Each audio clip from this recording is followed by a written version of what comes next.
We look at game 6 if this series gets there. C.J. Wilson came out with a blister problem on his pitching hand. A guy like Derek Holland, even with his 3 walks in this game, is somebody who could get the ball as a starter. He made 10 starts during the regular season. Strike 1 on Rowan. We know that Sanchez will face Colby Lewis in game 3. And the scheduled starters are Bumgarner and Tommy Hunter for game 4 on Sunday. And you anticipate Cliff Lee coming back on Monday, off day Tuesday.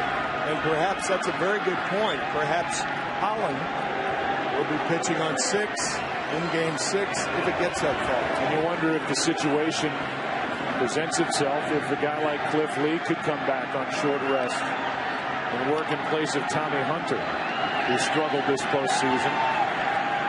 Lee didn't last 5 innings last night. Here's a shot into right center. Aaron Rowan has driven home Uribe. Here comes Renteria. He can walk home. It's a 2-run triple. It's 8-0 Giants in the 8th.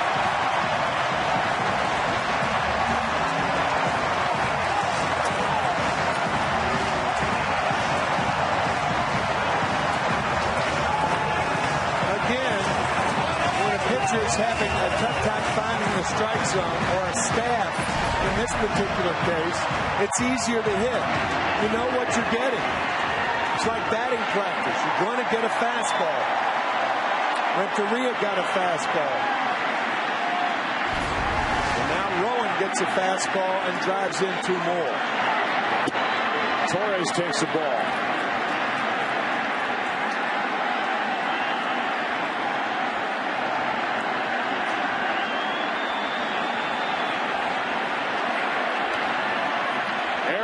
With a pinch hit, 2-run triple. It's 8-0. Strike 1 on Torres.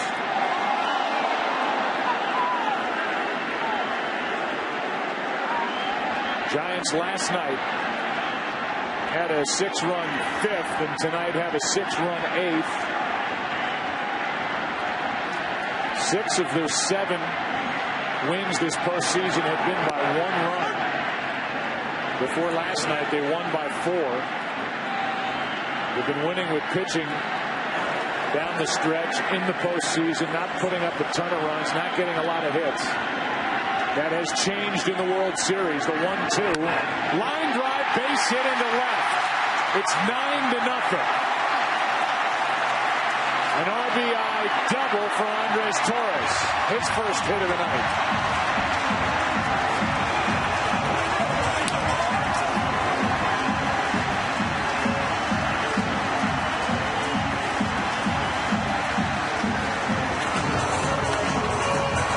Giants are winning with pitching again, but not theirs.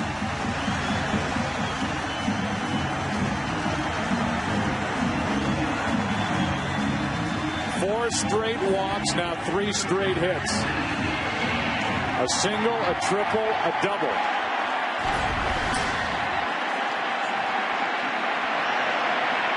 And this has been a nightmare bottom of the 8th for Texas.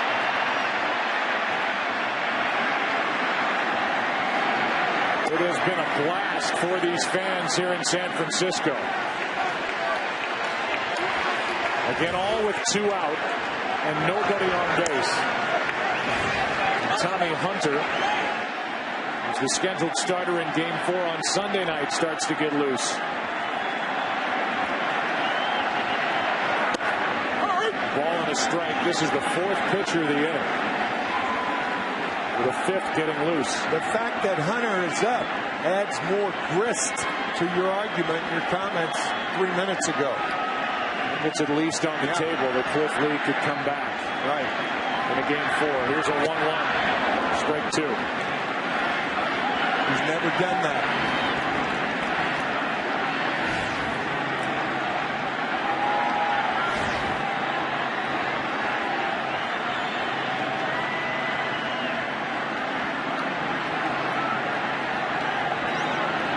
Second, 2 out, 1-2 pitch. And this inning is finally over.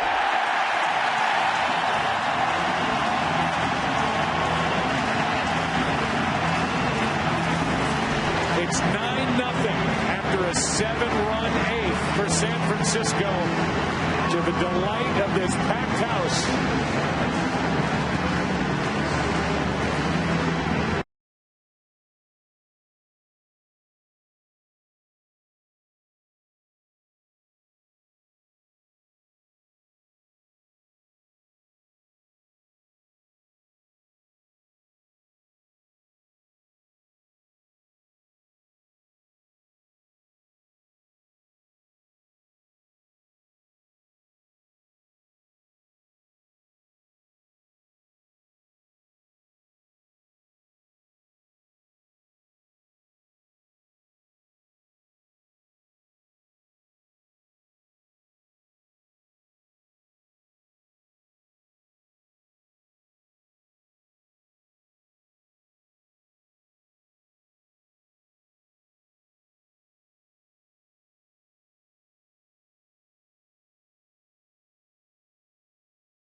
Making his first appearance this postseason. So it's been a while for Guillermo. And he will try and finish off this shutout. If it happens for the Giants, it'll be their first postseason shutout since 1962. Game 2, a 2-0 win over the Yankees behind a complete game effort from Jack Sanford. 24-game winner that season as Nelson Cruz takes a strike from Mota. And Brian Wilson gets to watch the rest of this.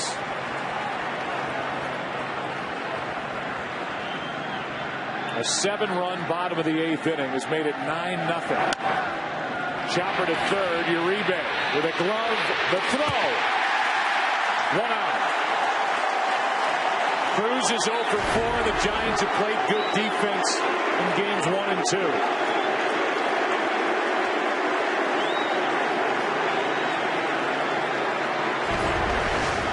And we can't say enough about the 2 veterans on the left side of this infield, both with the gloves and with the bats for San Francisco. Uribe Renteria. Renteria with 3 RBIs and a home run, putting the Giants on the board tonight. Uribe with the base hit, the little flare to drive in a run over the second baseman. And the defense has been sterling. Kinsler takes ball 1. Uribe with 2 RBIs and a run scored. Came on the air tonight talking about how resilient the Rangers have been. Losing 2 games at home in the division series to Tampa Bay, having to go back to Florida to win the division series behind Cliff Lee in Game 5. Lost a heartbreaker in Game 1 of the ALCS to the Yankees. came right back the next night behind Colby Lewis, who will get the ball in Game 3 on Saturday night, and won the ALCS 4-2. Now it appears they'll head home down 2-0 in this 106th World Series. The 1-2 from Mota. 2-2. There's the starter for Game 3, Jonathan Sanchez. He's smiling tonight. Struggled in Game 6 in Philadelphia, went 2+.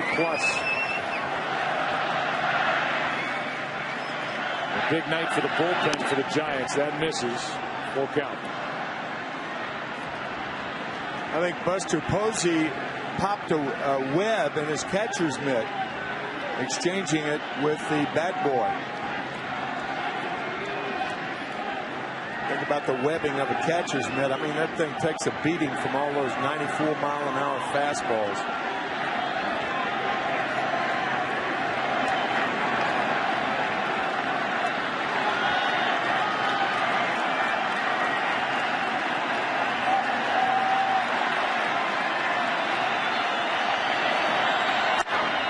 Little flare into right. Schierholtz, 2 out.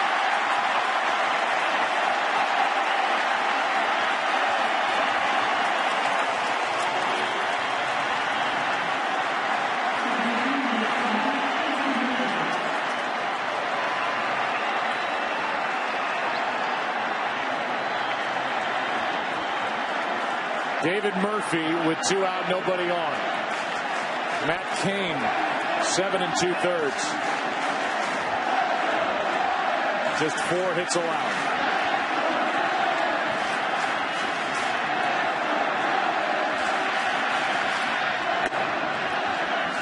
And a nice send-off this Giants team is getting as this series will go to Texas for Saturday night's Game 3.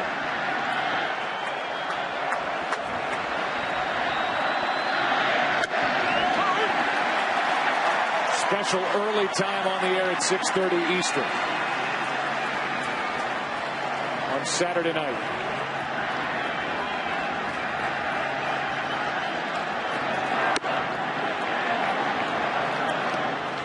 Two and one on David Murphy. Francoeur on deck. The Rangers never won in this park. The 0-11.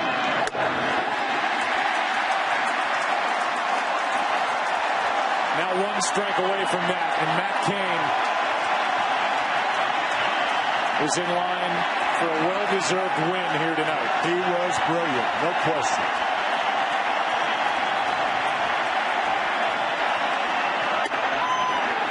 Full count.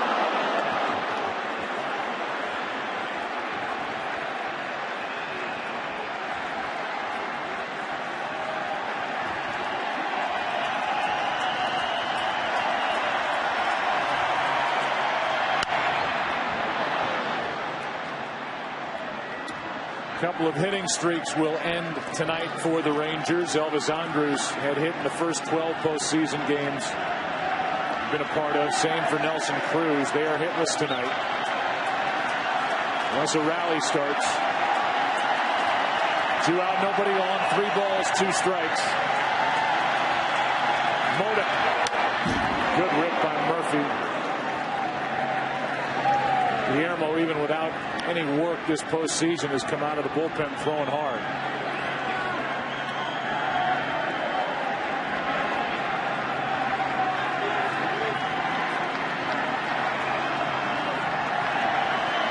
A 1-0 game into the bottom of the 7th is 9-0 here in the 9th.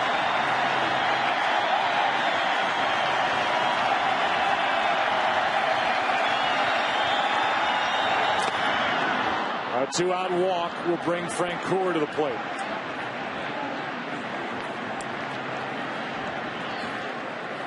Third walk handed to the Rangers tonight to go with the 4 hits they've picked up against the combo of Cain, Lopez, and Mota.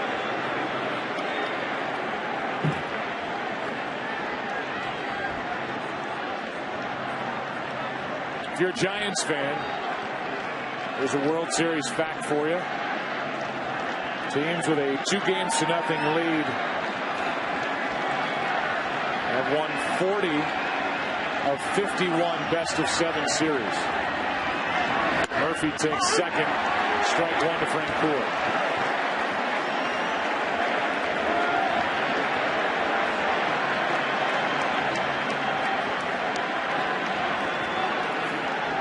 Here's the 0-1. Ball one. Most people in a World Series game, most players will ask you to say something. Tell a friend hello, family member, whatever. Jeff Francoeur wanted me to say something, and I'll say it. That's into right. Say it quick. His beard is natural. Scherholtz with a final out. And the Giants win it 9-0, up 2 games to nothing in this World Series.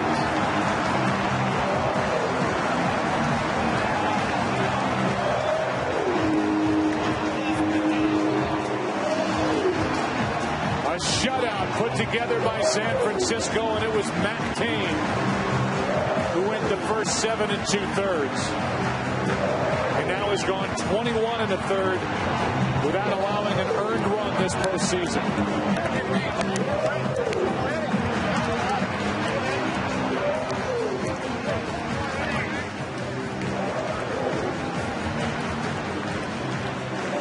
Three-hour, 17-minute game, and Bruce Bochy's team 2 wins away.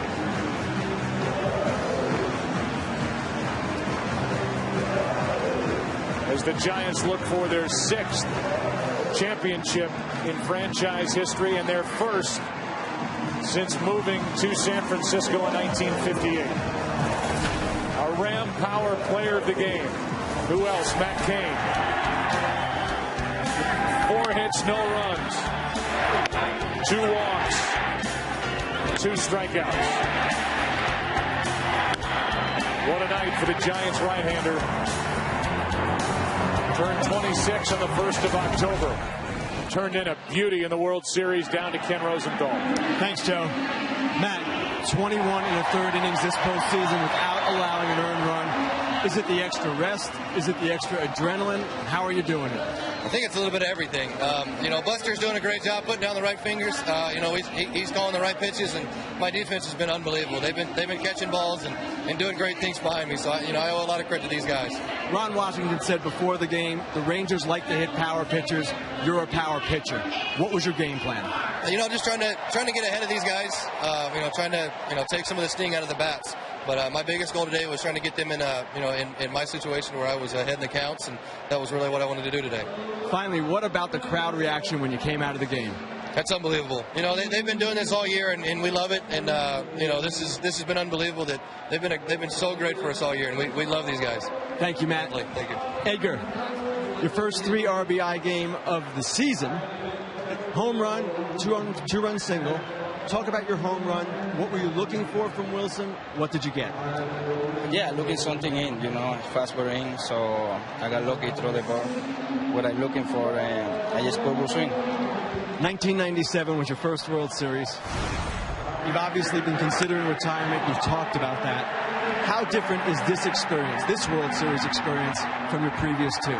That's a bit different because in 97, my first one, I was a young kid. I just want to play, every day. I just want to keep working in the big league, and right now it's different because if we don't win that one, I don't know when I'm gonna win again. So that's why I'm trying the best I can do to take that one. Edgar, congratulations. Thank you very much. Joe, back to you. I got to tell you, folks, Edgar Renteria is a prince of a person. Yes. From Colombia, shortstop, a World Series hero as a 21-year-old back in 1997, and a hero tonight. One of a couple for San Francisco here in game number 2. Matt Cain on the mound. Brilliant. Edgar Renteria with the bat. A big night. Chris and the guys coming up on the